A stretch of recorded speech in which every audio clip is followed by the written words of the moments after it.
Mas lalong napahiya si Jojo Lastimosa nung nagpaliwanag na si Chris Ross. Grabe nga yung intensity nung nakalipas na Game 3 Finals. Pisigalan at trashtukan. At mukhang naulit nga yung nangyari noong huling magtapat ang San Miguel at TNT sa Finals dahil nagkasagutan na naman si Chris Ross at TNT team manager na si Jojo Lastimosa. At ayon nga mismo kay Chris Ross sa kanyang naging latest interview patungkol sa naging sagutan nila ni Jolas, ay ang sagot nga nito ay unang-una, hindi daw si Jojo Lastimosa yung kanyang kausap. May isang babaeng fan nga raw ng TNT na tumatrash talk sa kanya at pinagmamadali siyang maglakad. Hindi nga raw alam ni Chris Ross kung isa yan sa asawa ng TNT players. Tapos bigla nga daw umiksena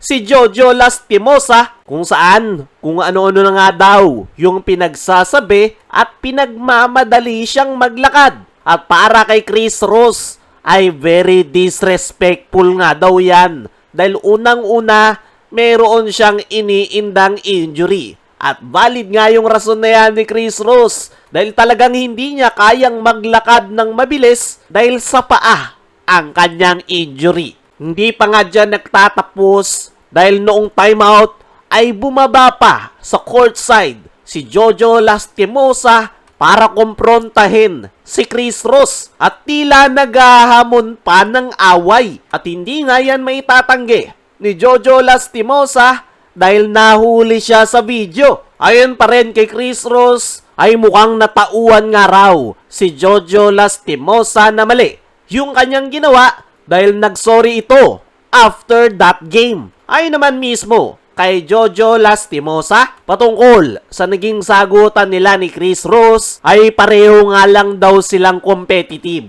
Gusto daw manalo ni Chris Ross, gusto rin daw manalo ni Jojo Lastimosa ang kanyang kupunan. Kaya naman para kay Jolas, wala nga lang daw yun para sa kanya.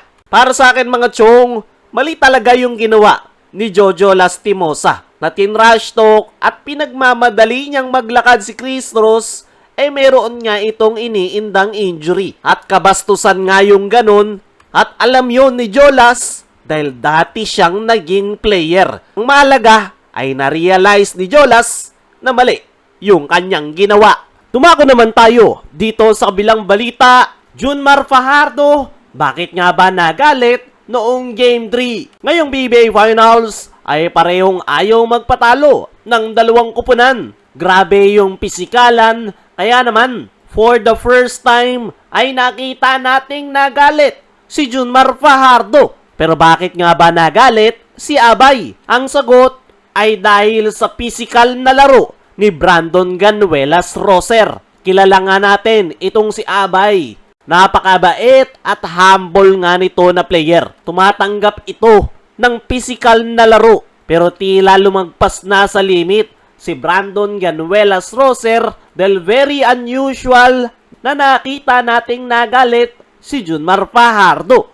Buong laro ay pinipisikal ni Brandon si Junmar. Pero hindi lang pisikal yung kanyang ginawa dahil nandun din yung kanyang verbal. Dahil minamind game nga nito si Junmar Fajardo, tinatrash talk kahit wala namang ginagawa sa kanya ang SMB Big Man. Kumbaga, pinipisikal, sinasaktan na si Junmar tapos sinabayan pa ni Brandon ng trash talking. Kaya naman, tila napuno na si Junmar kaya nakita natin itong nagalit.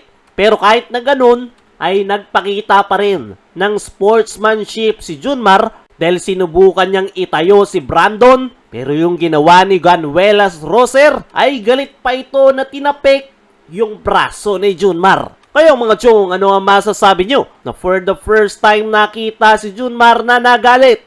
Ano rin yung masasabi nyo na napahiya lalo si Jolas sa statement ni Chris Ross? Comment po lang dyan sa ibaba.